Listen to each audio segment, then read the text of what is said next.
Hi, I'm Judy, and I'm excited to share some information about our early warning tool, especially for those of you who may be new to it, or I think it's always great to have a refresher too. Um, so, Infinite Campus put together a really nice video that provides an overview of kind of all the features. They do a really great job. Just keep in mind when they mention it's 6 through 12, this tool is now available kindergarten through 12th grade. So we will play this video. I will be back. Challenge for districts is how to accurately and frequently identify students at risk of not persisting to graduation. Infinite Campus developed a powerful tool called Early Warning, which uses machine learning to simultaneously look at many data points.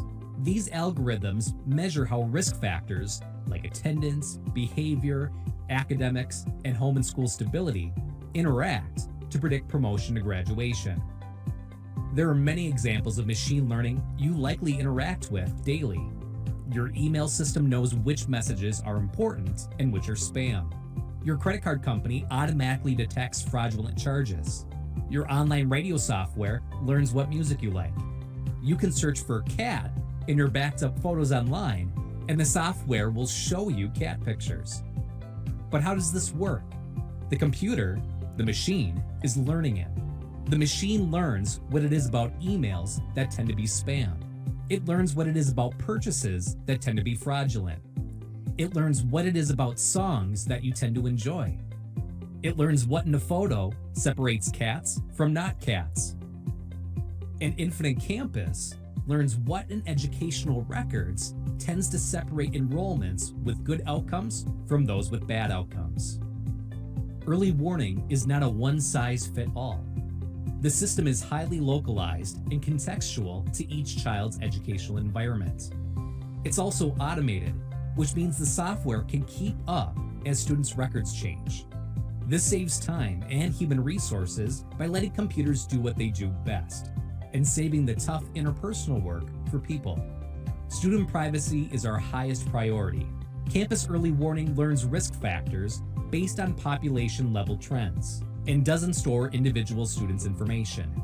The Early Warning tool honors each district's workflow and paradigm of tool rights when showing current students' risk. Using Early Warning, student services can respond with interventions targeted at students who would benefit the most. Data entry personnel benefit because Campus Early Warning inspects data already entered into Infinite Campus, so there's no need for additional imports and exports. Ready to see it for yourself? Let's get started. The new Early Warning tool can be found in Student Information, Counseling, Early Warning. Upon first access, the very first thing that I see is the score distribution. This graph shows students that are high, medium, and low risk of dropping out or not having an enrollment end status that will allow them to progress through to graduation. This is all determined by the student's grad score, which is based on a scale from 50 to 150. 150 indicates the lowest risk. These students are more likely to graduate or to move from grade level to grade level. We decided not to go with a 0 to 10 or 100 scale to get away from percentages. Think a credit score, the higher the better. By default, the score distribution uses these percentiles, which are closely related to those used in response to intervention models, to determine these three different groups of students. We can adjust these three different buckets, if you will, by grad score, student count, and percentile. So for example, if as a staff member, I just have the bandwidth to focus on 16 students in my building, it automatically updates the percentile, the max grad score for that group of students, and also updates my score distribution graph. Also here up at the top, you can see I can filter down by specific schools or grade levels. I can choose to add any buildings throughout my district. Keep in mind that this tool is designed for students in grades 6 through 12. Also from this tool, we're looking at grad scores overall, but we do have the ability to focus down just to attendance score distribution. So if we were just focusing on grad scores within that subcategory, as well as behavior, curriculum, and stability. Down at the very bottom, we can review each student's grad score, which is made up of attendance, behavior, curriculum, and stability. Curriculum relates to grade and assessment data, and stability relates to environmental, home, and parent-student engagement. We can filter using any of the search criteria up at the very top. So for example, I can focus on students that are on my watch list, which is indicated by these checkboxes off to the left-hand side. Also from this area, if I hover over, I can review other staff members in my district that have these students on their watch lists. If I'm a counselor, I also have the ability to focus on those students that are on my caseload. From this list at the bottom, I can sort by any of these columns. So if I want to focus on students with low grad scores, I can simply sort, or I can choose to sort by any of these subcategories. So for example, if I'm an attendance intervention delivery provider, I may choose to just focus on this specific column. Now this also connects with that score distribution up at the very top. So if in my attendance bandwidth, if I only have the ability to focus on 10 students, for example, you'll see here down in my student list that those 10 students are now highlighted. Right now, down in these subcategories, the number that displays indicates the grad score the student would receive if we were just focused on attendance data, behavior, curriculum, and so on. We can also change this to category impact, and we'll come back to that here in just a moment. If I select one of my students, I can review a student summary related to this student's grad score data. The grad score history shows the student's performance over time. From this graph, I do have the ability to filter down. Let's take a look at just grad score, and we can see how the student's grad score has been impacted over time. Here in 2013, we can see that there was some change that took place that heavily impacted the student's grad score. If we display these other categories, if we take a look in 2013, we can see there was a big change that occurred here in attendance that impacted that overall grad score. Right now, I'm reviewing this information annually, but I can take a look within the last 12 months. And you can see we can filter down even further than that. The opportunity for change off to the right-hand side allows us to see which area will have the most impact for this student. So for example, if we were to provide attendance interventions for this specific student and it was highly successful, we would have the opportunity to gain 13 points on this student's overall grad score, whereas behavior would have little to no impact. We could review this same information on this graph and show category impact weighting at any given point in time. So back in 2011, this student's curriculum was heavily impacting the grad score, whereas here in 2019, attendance is having the most impact. And if I select that area of the graph, it displays the associated attendance details. Down at the bottom of this screen, we can review the categories and some of the associated data points.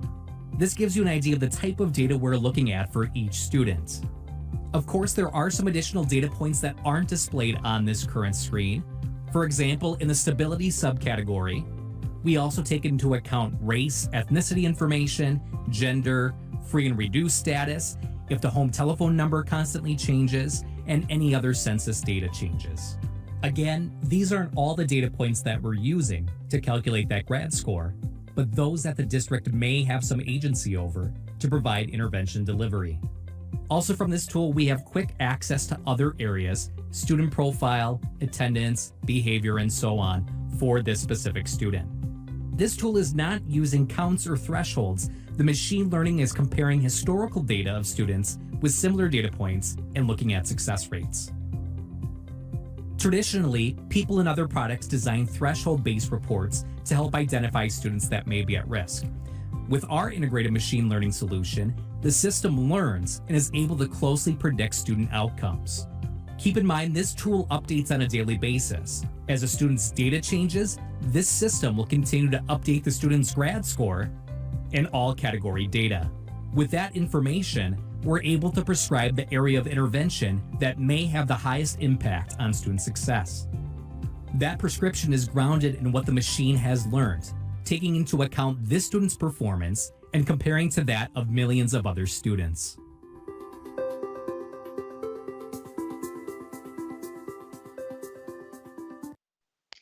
Okay. So, um, what we're talking about here is, this is a 30-minute kind of overview, but I just want to let you all know there's on our webpage, the KDE Persistence to Graduation webpage, there's a lot of resources, and also happy to go out and do like more in-depth training on this for anybody.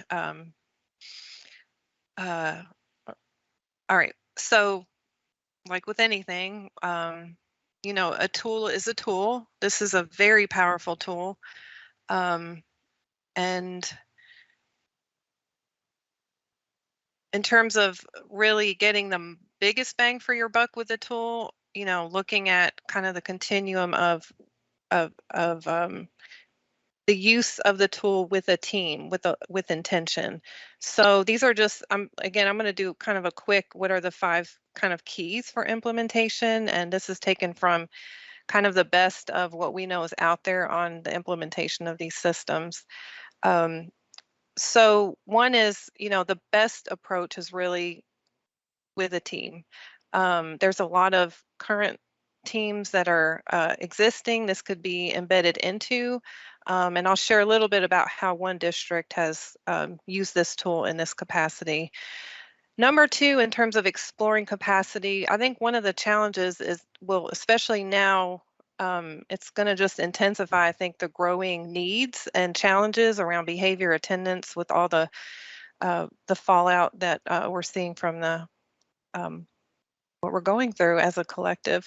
But really looking at what do we have. So if you remember in where they talk about you can look at student count. So in terms of what bandwidth do you have in your school, at the school level, at the district level, in terms of and supporting in areas of behavior, attendance, that other category, which is stability and curriculum, or all things academic and instruction, um, is really looking at what is your capacity for in terms of intervention. Um, Also, um, uh, you know, if you're a DPP, and depending on the size of where you are, um, I apologize. I'm struggling to articulate myself at the moment. Um, really utilizing that student count and that one function, but really looking at what capacity is. So we have the students that are at the greatest need are getting the services and the interventions that they need. And this tool does a really amazing job with that. Number 3 is obviously, you know, we assign and provide the support based on what the tool is telling us. And there's a lot that goes into each of these steps, as I mentioned. One of the most important things here, too, is engaging the individual student themselves within this process as the supports are assigned. 4 is monitoring. We do a really good job of often putting kids in interventions, but then, the years going on and things get hectic, and then the monitoring part kind of falls off. So that's another important piece. And then with like any system, you reflect and refine. Um, and so just share, I know this is a busy text, but just want to give a shout out to Russell County. Amazing group of people there. So they created a dropout prevention team that includes the counselor, the family resource coordinator, their assistant principal, and then the teacher in their alternative program, so their head teacher. Um, they meet on a regular basis, again, when it made sense for this team. So for example, um, before the school year started, for example, they would kind of look at everybody. Christmas break, there would be a focus on seniors. And how they would do it as a team, they would sort, right? What we all would normally do. They would sort by the overall grad score, because they're looking overall highest to lowest. And what I love about this tool, and I hear over and over, is that we already know the kids on the radar, right? The kids with the, the alarms going off. But there's this tool's so good at really identifying kids who are not on your radar but really need help. Um, and then they dig into looking deeper into what is the issue. Um, and really, using this on a regular basis again in a team approach can really help catch kids who are going to, fall through the cracks, so many of them, that we can get over that line and keep them in school. Um, and then this is the most important one here, which again, we can do a good job putting kids in interventions, but then uh, sometimes the follow through is can be a challenge. So what this team does is specifically having someone, in charge of making sure that this is followed through. And that's also one of the highlights of the tool, is having that watch list, um, that can help serve in this function too. We also really want to encourage that this is shared, and this tool can be utilized by so many different role groups to help our kiddos. And sometimes there's a challenge with people getting access with the. So we really want to encourage that. Um, People that really can utilize this, even if they're not on a team, if they're on an island, it still can be very impactful that they have access to this tool.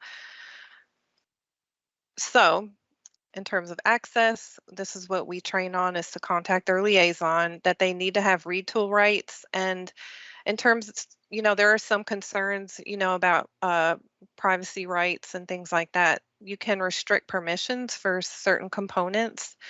And while it is available, again, districts can choose to turn it on or not. And just again to highlight some of the highlights on the tool, is really, I think it does a beautiful job within Infinite Campus in terms of just how it's smooth it is, and it's friendly, easy to sort, easy to use the filters. And again, the beauty in creating watch lists, so that we talk about naming and claiming students. This really is a great way you can do that. Um, and then viewing trends, kind of looking.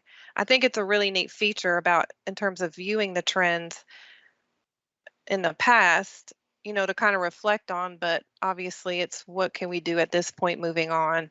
And so on that note, the one area, the one feature this has that I have not seen in any other tool still, is this opportunity for change, where it's basically, all of this data is helping identify which area, if there was a really effective focus and intervention on, would yield the greatest likelihood in that student staying on track. And as you all know, we can't let machines make all the human decisions, because there's so many other factors. But it's a really, really amazing, I think, additional piece of information that a team could use to make some decisions. And of course, including the student themselves in the process, as best as possible. Again, just consider, again, visiting the site. We have added some additional tools on here that can help support the process of the implementation stages. As mentioned, this is different than where we find the persistence to graduation tool. This is under student information, counseling, and you'll find early warning.